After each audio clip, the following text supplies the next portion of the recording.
Hello, good evening, and welcome to the 1-year anniversary of Better Than Food book reviews.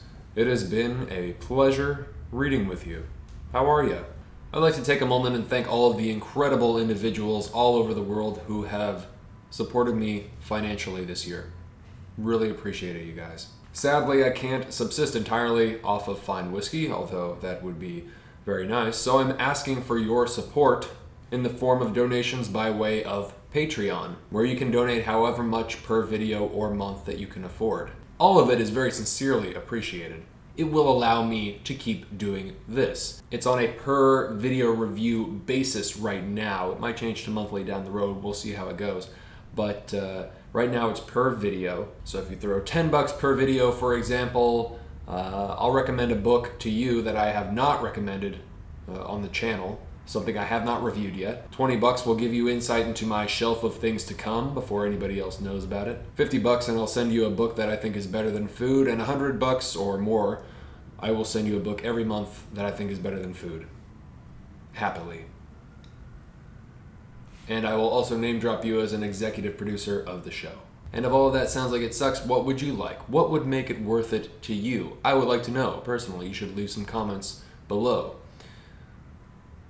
And no, not that kind of stuff. I would also like to thank all the people who have given me insightful and often ridiculous comments, which I read as much as possible. And I'd like to thank everyone who commented on the video regarding my dad passing away in July. I really appreciate that. I have never been so floored. I mean, really floored by the kindness of strangers. You know, thank you very much. Here's to you. As a celebration, I'm going to do some whiskey and scotch tasting. This was sent to me the other day by these guys. These guys called Flaviar. What they do is like a monthly liquor subscription service. You pay them money and they send you drinks. Luckily for them, I like to drink. Not very often, and definitely not while reading. I like drinking and reading in front of you. So let's do it. Isn't that nice just opening that up in the mail? Okay.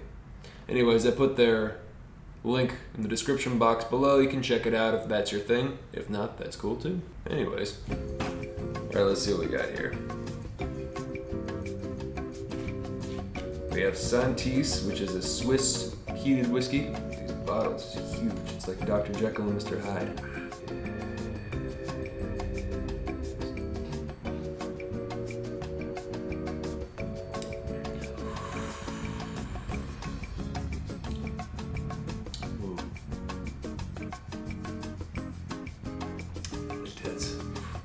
Really peaty. Not bad. What else we got? We have a Nikka Yoichi, which is a 10-year-old Japanese whiskey. I do like Japanese whiskeys.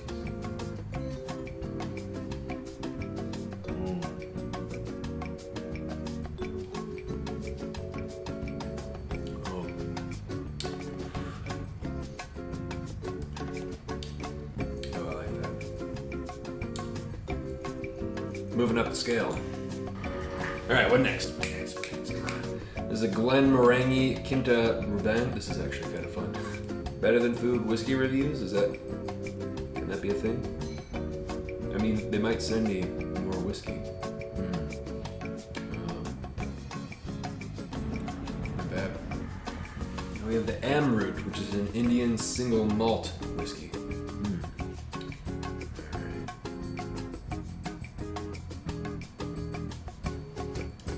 More floral. So far the Japanese was the lightest, but it was also my favorite. Last one, appropriately called Writer's Tears. Irish whiskey.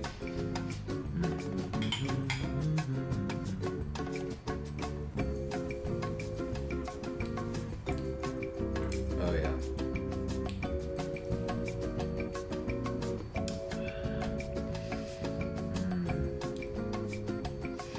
It's a toss-up between the Writer's Tears and the 10-year Japanese whiskey.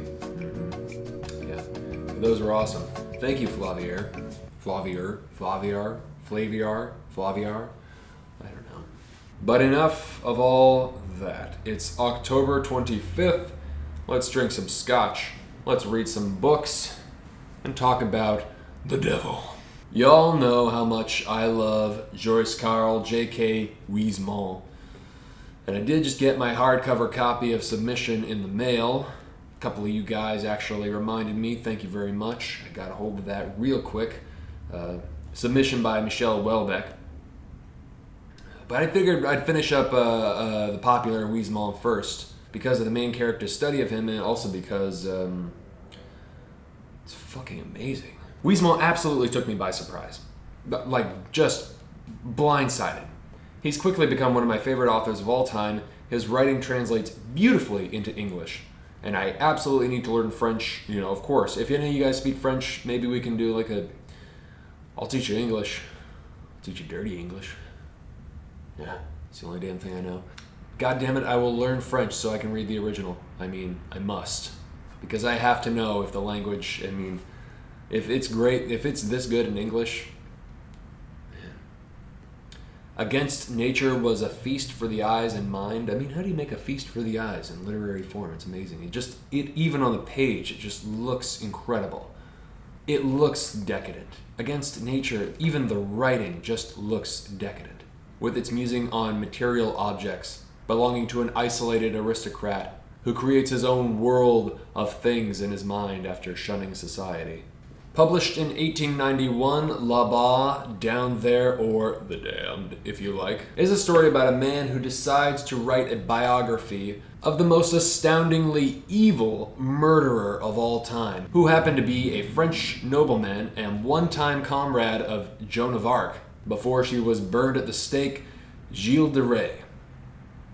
Gilles was accused of, convicted, and executed for the rape and murders of potentially hundreds of children over many, many, many years. The exact number on Wikipedia, for example, is 140, but it is speculated that the actual number is far, far greater, and if any of this is true, then that would be the case.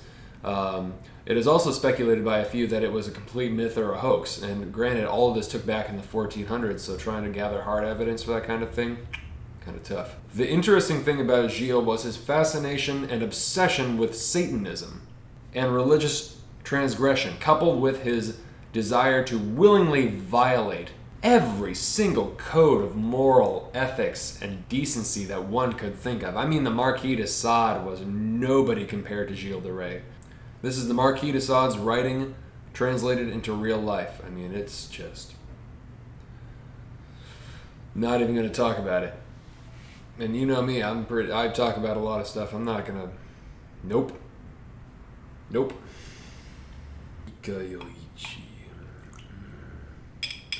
So just as wonderful as Against Nature, Là-bas follows Durtal, writing this biography of Gilles de Rais.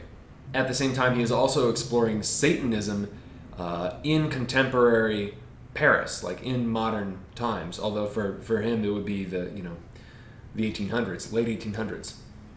Fin de siècle. He's fed up with culture around him, and he's fascinated by the Middle Ages. Say that sound familiar? One thing you understand from reading this book, first off, just to interrupt myself, is that nothing has changed. Views and perceptions of characters and, however lonely you may feel in your time and place, millions have felt the same in theirs, historically. It's incredible. Anyways, he's really fascinated by the Middle Ages, which is where he comes to know of and become obsessed with Gilles de Rais. And we are given insight to his thoughts into his actual biography that he's writing, and the conversations he has when he's discussing it with friends. We're given this. We read the biography of Gilles de Rais as well as being told the narrative of what happens to Durtal in his social groups. It's great. So you have these two narratives, these two dual narratives, right? He begins to have a secret affair with one Madame Chantelouve, a married woman who claims to know this other guy who's supposed to be a satanic priest. A man supposedly with tattoos of Jesus on his face so he can always be walking on the face of Christ. It also turns out this man is a former lover of hers, even though she's married, so you can't trust this woman. But this guy that she knows actually does perform a black mass from time to time, and Durtal is very, very interested in witnessing this spectacle. So you have this story of a man coming to terms with life and death and heaven and hell and art and the culture that he's been born into that he feels out of place in, while studying the most horrific satanic criminal in French history, hell, in world history. All the while being given these luscious, wonderful descriptions of lavish dishes at these dinners, with Durtal and his friends as they partake in these smoky discussions of philosophy and religion and death.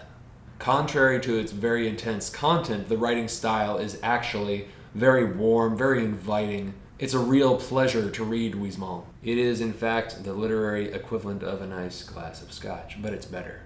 Books are better than booze. Anyways, but let me give you a taste here. So he's imagining, what Gilles de Rais would eat.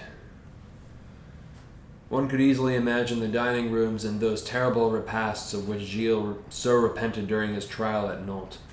There he admitted with tears in his eyes that he had ordered particular kinds of food specifically to kindle the fury of his senses. These scandalous menus are not difficult to divine. When he was at table with Eustace Blanchet, Prelati, Gilles de Sille, all his boon companions in the great banqueting hall, the sideboards swashed with ewers filled with water, impregnated with medlar, rose, and clover, from which they would perform their ablutions.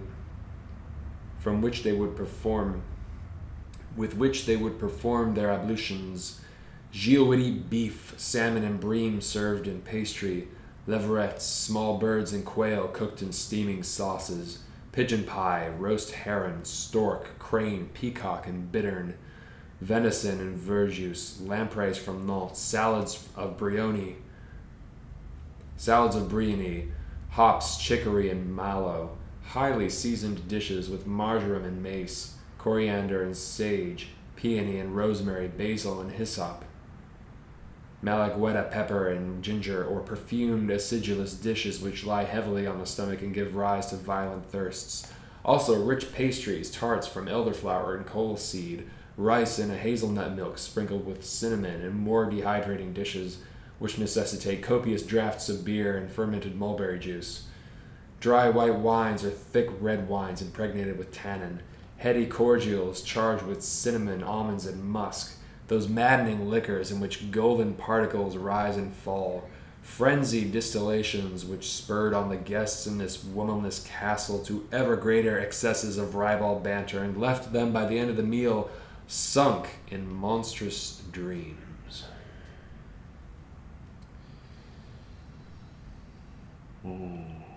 It's incredible. Better than food. Much better than food. Well, guys, here's to you. And to the year ahead. Much more literature to come. Subscribe and donate, as always. And what was the rest? Oh, yeah. Always remember what John Waters said. You go home with somebody and they don't have books, don't fuck them. Have a great night. Ciao.